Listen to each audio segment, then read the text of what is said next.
those songs take a long time, I have to say. That doesn't happen in a week. That happens in months, because you got to sit around and think of every possible euphemism for losing things, those kind of songs, they're gifts from the gods, and the thing, but they have to be very tightly constructed. And the only thing I'll say is you can't put the funniest thing at the beginning. It's got to be so far in that the song's almost done. If you front load a funny song, it's a disappointment from the end. The funniest part can't be, oh my God, I got this funny idea and it's right here at the beginning. It's got to be towards the end, because you got to build. Humor's all about taking him by surprise, and you get him in there and they think, it's amusing, and then you come up with this line. So it's great. Okay, so your songs are often funny, and sometimes they're intimate or introspective. Let's say that word a minute. I don't know that I would say you use your songs overtly for activism, but I do know that you've written songs that have a message. Yep. Tell us how that functions for you, and play us a song that was driven by a passionate feeling about some issue. Okay. I'm actually I'll do one that's more recent, that has remained a little frightening for me, because I think of myself as an entertainer, and I started out in the bars in New England, where your job is to entertain people, not to be making your statement. And so I have that feeling. And this song, I wrote it in January 2017, around the time of the inauguration, when the world was getting very violent everywhere, and I was just feeling like my town, I didn't know everybody in it, I didn't know my neighbors very well, and Charlie had gone skiing, and I was feeling extremely vulnerable and wishing I'd gotten to know my neighbor better.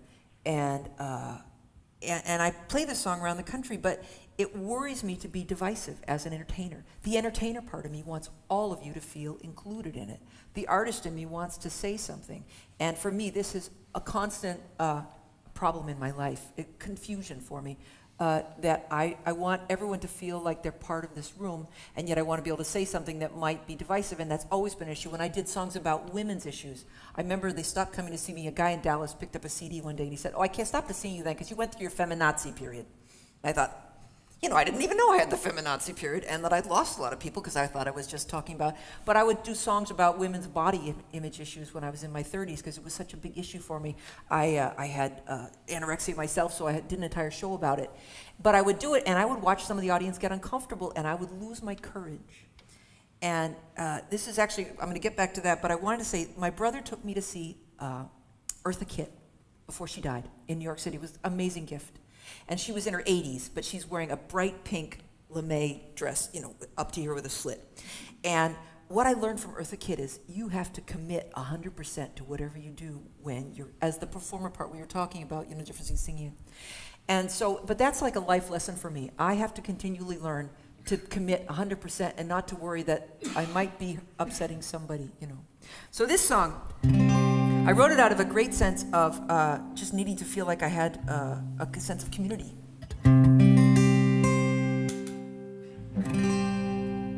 Good job. Bill's on the job. Good job, Bill. Are we on? Good? Are we good, Bill? Okay. So I write this in January 2017 because when I've moved into the house that we live in Boston, the house next to us is empty. There's just 2 driveways between our houses. I mean, it's really close together. They can see what I'm doing in my living room. I could see what they're doing. But it's empty for the first year. I'm on the road, and I called Charlie one day, and he says, some people are looking at that house. Oh, yeah, they're both divorced. They've recently got together as a couple, and between them, they have 5 teenagers. And I say to him, that fence I was thinking about putting up between our driveways, I think now would be a really good time to do it. And I do. I put up a fence. So when these very nice people move in, there's a new fence there. It wasn't there when they looked at the house. They're renters. And now there's a fence there. I wonder who put it up. Must be the nice woman across the fence going, hi, I'm your neighbor. And so getting to know them became very difficult. And in January 2017, when they'd been there probably 6 to 8 months or maybe a year, and all of a sudden I'm really wishing I knew them. This song started in a different place. Eventually, I learned to start this song as the first line that it is, but it took me about 2 months of trying it on people and saying, how do I write this song? And I was sitting in a workshop of a woman named Sally Barris, who's an amazing songwriter, a great teacher, and she kept saying the same 3 things over and over again. So this is Sally's wisdom, not mine. Where am I? What do I want? How do I get there? Where am I? What do I want? How do I get there? And I'm in the back trying to edit my song. And the song just like laid out once I realized, where am I? What do I want? How do I get there?